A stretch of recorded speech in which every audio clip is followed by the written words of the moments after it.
तीन विधायक तो पकड़े गए हैं, उनके पास से पैसे भी पकड़े गए हैं। इसका स्रोत क्या है ये तो वही बता सकते हैं। हम नहीं ले उनको बताना चाहिए। मैंने आज विधानसभा में कार्यस्थगन प्रस्ताव रखा था, स्पीकर साहब ने पढ़ने नहीं दिया। तो मैंने यही कहा था कि राज्य के 3 विधायक बंगाल में गिरफ्तार किए गए हैं। माननीय मुख्यमंत्री के जो विधायक प्रतिनिधि हैं वे ईडी की जेल में हैं। मुख्यमंत्री के प्रेस सलाहकार को ईडी ने समन किया है। तो कुल मिलाकर इससे राज्य की छवि बड़ी खराब हो रही है। इसलिए सरकार को इस पर स्पष्ट वक्तव्य देना चाहिए और विधायक के नाते मैं मांग करता हूं कि कार्यस्थगन करके इस पर बहस कराएं। ये मैंने आज रखा था, बार बार मैं खड़ा होकर वो कागज भी दिखा रहा था। तो ये विषय है गंभीर। ये कहीं न कहीं कुछ न कुछ खिचड़ी जरूर पक रही है और मुझे लगता है कि जो लोग इसमें शामिल हैं उन्हीं लोगों ने उजागर भी किया है। एक तरह से कहिए कि एक दूसरे के प्रति भीतरघात कांग्रेस के लोगों ने किया। इसमें 3 जेल में हैं, चौथे जिनके पास कहा जाता कि अधिक पैसा था उनकी गाड़ी पीछे ही रह गई थी। कुछ और भी लोग शामिल हैं। ये कांग्रेस की ये छवि इस तरह की हो रही है कि राष्ट्रपति के चुनाव में उन्होंने क्रॉस वोटिंग किया। उनके जो प्रभारी हैं वो बराबर आ जा रहे हैं, कुछ हो नहीं रहा है।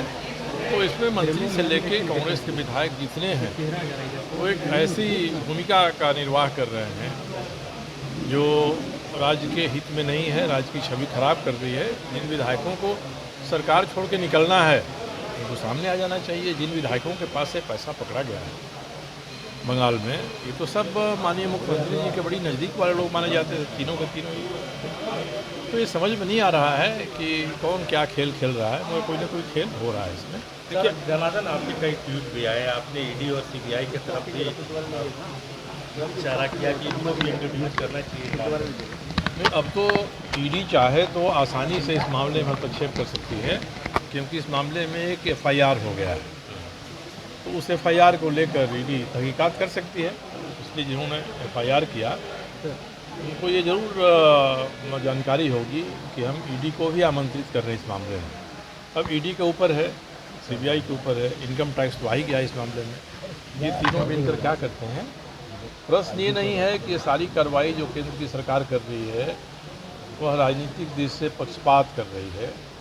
हम मान लेते हैं केंद्र सरकार पक्षपात कर रही है, पर पक्षपात के जो नतीजे जांच के बाद निकल रहे हैं तो उस नतीजे में तो अपराध, भ्रष्टाचार सब साबित हो जा रहा है।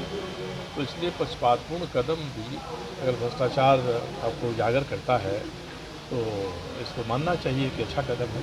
एक सवाल और है, सीएम की खामोशी को लेकर इतना कुछ हो रहा है राज्य में, लेकिन सीएम या फिर शीर्ष नेतृत्व से कोई बयान या किस तरह कोई स्टेटमेंट नहीं हो रहा है। इससे ज़्यादा कन्फ्यूज़न फैल रहा है जन। देखिए, संस्कृत में एक वाक्य है, मौनम स्वीकार लक्षणम।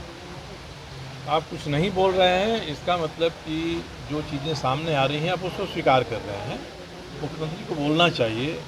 मैंने आज कार्यस्थगन के प्रस्ताव में यही मांग रखा था कि मुख्यमंत्री इसके बारे में बोलें।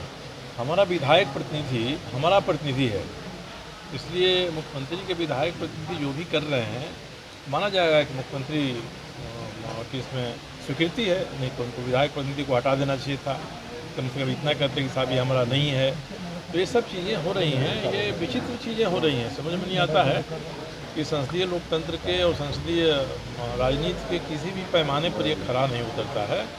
ये बिल्कुल एक तरह से सिस्टम को खोखला करने वाला, ख़त्म करने वाला ये सब काम हो रहा है। इसलिए मुख्यमंत्री जी से मैंने विनम्र आग्रह किया था कि आप अपनी चुप्पी तोड़िए साहब। आप चुप्पी नहीं तोड़ते हैं तो आप तो एक व्यक्ति हैं, राज्य तो अस्थायी रूप से रहने वाला है। इस राज्य की छवि पहले ही बेहतर नहीं थी, उससे भी अधिक खराब हो रही है।